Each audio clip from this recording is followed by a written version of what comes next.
자, 봅시다. 방금 전에서는 행동 이론을 말했는데 이번에는 제임스의 이론이네요. 자,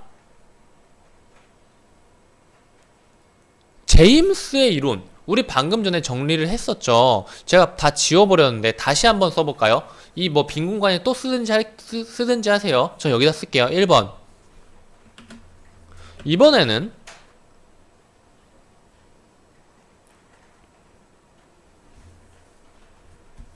1번 감정이론. 이 옆에 여러분 이미 필기를 했죠. 여기에 뭐가 나와 있는지 다 지금 쓸 수 있죠. 2번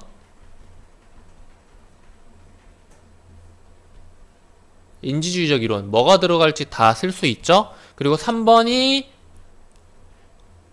행동 이론이었고 4번이 이제 제임스의 이론이었는데 이 문제 볼게요. 자, 40번 문제 같은 경우에는 행동 이론에 대해서 설명을 했지만은 그 행동 이론은 40번 문제의 보기에만 나와 있는 애죠. 40번 문제의 보기에만 나와 있는 애죠. 이 문제를 풀 때 우리가 봤던 행동 이론이라는 애는 사실상 배제하고 잊어먹어야 되는 거예요. 거기에 묶여있으면 안 됩니다. 그래서 일부러 이론 두 개를 이어서 낸 것 같기도 한데 뭐 그런 생각까지 안 했겠지. 아무튼 간에 이런 유형이 무슨 유형이냐. 지문에서 어떤 관점을 줘요. 여기서는 감정이론과 인지주의적 이론에 대한 거겠죠. 어떤 이론, 어떤 관점, 어떤 사상, 어떤 법칙 이런 것들을 준단 말이에요. 그리고 보기에서 걔네와 비교 대조할 수 있는 다른 사상, 법칙, 이론 같은 것을 준단 말이야. 그리고 나서 얘들을 비교 대조하라는 문제가 정말 대표적인 문제란 말이에요. 어떤 이론을 설명할 때 무조건 나오게 되어 있어요. 두 지문 중에 한 지문 이상, 10지문 중에 7, 8지문은 이게 나온다고 보시면 됩니다. 그래서 이 유형에 대해서 익숙해지셔야 돼요. 이 유형을 많이 틀리면 안 되는 거예요. 이 유형을 틀리는 이유는 딱 하나예요. 뭐냐? 지문 독해를 못했다라는 거죠. 정확히 말하면은 지문의 큰 틀, 그리고 구조를 파악하는 것조차 못했다는 거예요. 무슨 말인지 아시겠죠? 그래서 여기에서는 제임스가 나왔어요. 제임스. 영어로 쓰면은 J-A-M-E-S일까요? 아무튼 간에 이 제임스라는 애가 나왔는데 이게 맞겠지? 지워야겠다. 아무튼 간에 이 제임스는 뭘까요? 이제는 그냥 슥 보면 여태까지 이제 40번 문제까지 성공적으로 이해하면서 풀었다면 41번은 그냥 슥 보면 되는 거예요. 얘는 뭐예요? 신체적 감각의 복합체를 정서와 동일시한다라고 하네요. 그러면은 뭘까요? 얘네는 감각, 괄호, 복합체라는 겁니다. 얘네들이랑 다 다르죠? 미묘하게 비슷해 보이지만 확실하게 다르죠? 감각의 복합체인 거예요. 자, 윗글의 기억은 뭘까요? 감정이론입니다. 제임스의 이론이 A죠. 적절하지 않은 것 찾는 문제고요. 기억과 A는 정서의 지향적인 성격을 전제한다는 점에서 유사하겠군. 이게 무슨 말이죠?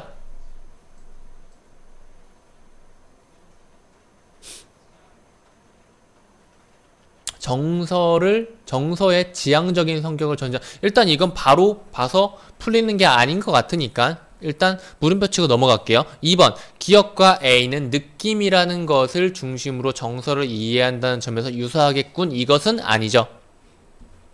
이것은 아니죠. 느낌은 감정이론이죠. 얘네는 감각이죠. 그래서 잠깐만요.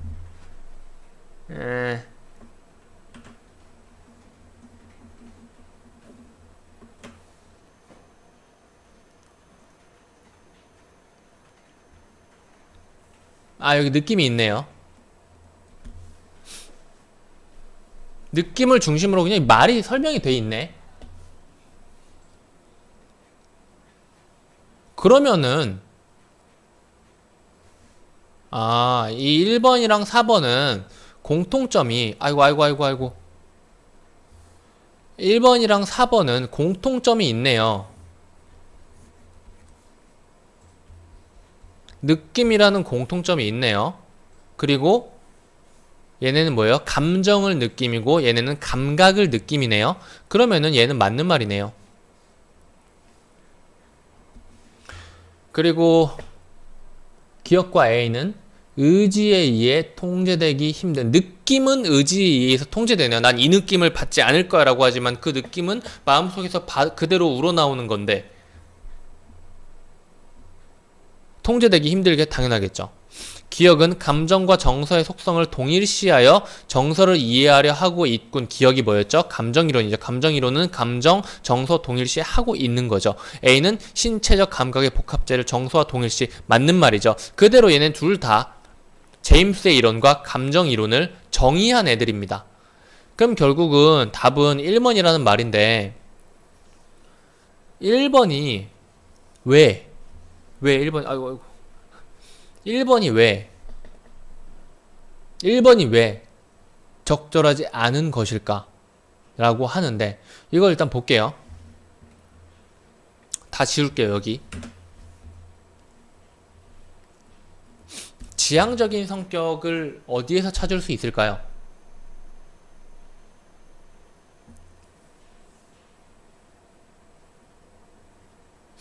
지향 또는 어떤 방향에 대한 부분을 찾아줘야 될 것 같은데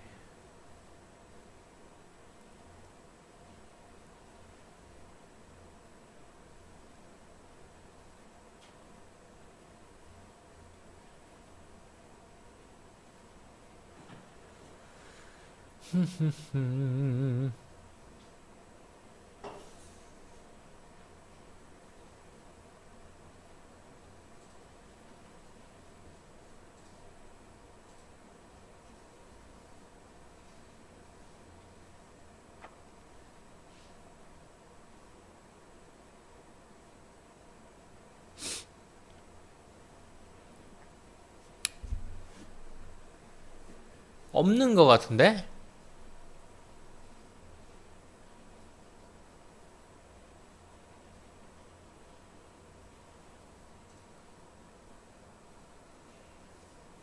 없죠?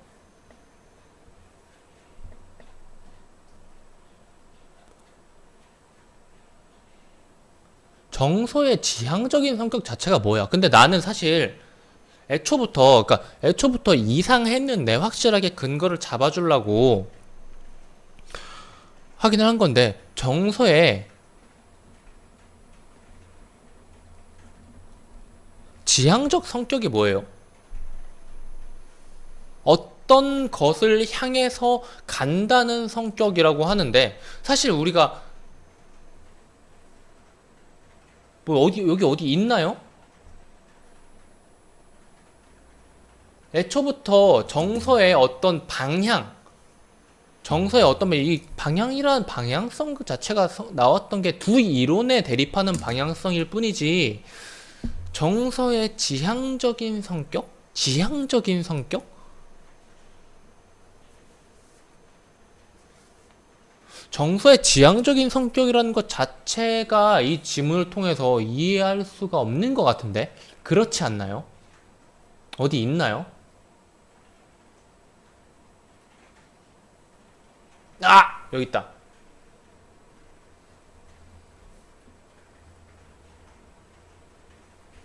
아.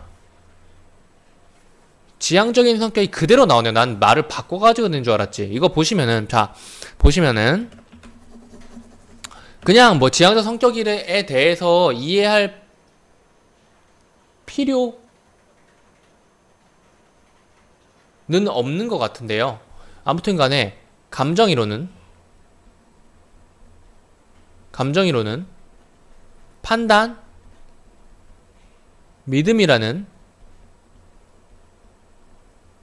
인지주의적 관점을 배제하기 때문에 정서의 지향적 성격을 부정하는 것이니까 인지주의적 이론은 정서의 지향적인 성격을 긍정한다고 볼 수도 있는 거겠죠.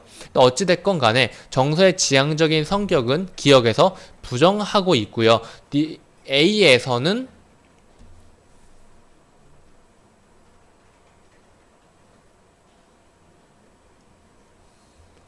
구체적인 대상을 전제, 구체적인 대상을 전제하는 게 지향적인 성격이라고 하네. 이건 사실 저도 근데 정확히 이해가 안 되네요. 구체적인 대상을 전제하는 것이 지향적인 성격과 연결이 되는 어떤 내용인 것 같은데, 이것까지 다 꼼꼼하게 이해할 필요는 없을 것 같아요. 굳이. 어찌 됐건 간에 감정이론은 지향적인 성격을 부정한다는 것이 지문에 딱 나왔기 때문에 전제한다는 점은 틀렸다.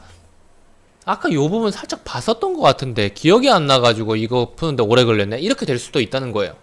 근데 어찌 됐건 간에 정확하게 이해를 했다면은 나머지 선지 골라내고 1번 다시 가가지고 의심해서 찾고 문제를 풀 수 있을 겁니다. 근데 실제로는 1번 딱 보고 딱 푸는 게 가장 좋긴 한데, 사람이 살면서 어떻게 모든 문제를 다 그렇게 할 수 있겠어요. 가급적 많은 문제를 다 보자마자 바로 체크할 수 있도록 공부해주고 내공사하는 게 중요하겠죠. 뭐 그렇습니다. 요번 건 살짝 돌아갔는데 어찌 됐건 간에 좀 아쉽긴 하다. 내가 항상 이런 특정한 단어가 있으면 이 특정한 단어를 지문에서 찾는 것을 가장 우선순위로 두는데, 여기서도 필기 하나 할게요. 선지에서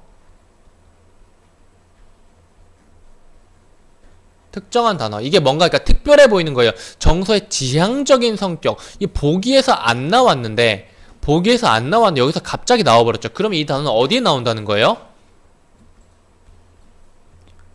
보기에 안 나왔다면 지문에 나왔다는 거고요. 보기가 없는 선지 역시 똑같죠. 지문에 나왔겠죠. 아니면 단어를 바꿔가지고 같은 의미의 다른 단어로 냈거나, 그걸 차용? 치환이라는 단어로 표현하기도 하는데, 아무튼 간에 이런 특정한 단어가 나왔다면 지문에서 찾아주는 것이 가장 우선이다 라고 필기를 하시면 되겠습니다.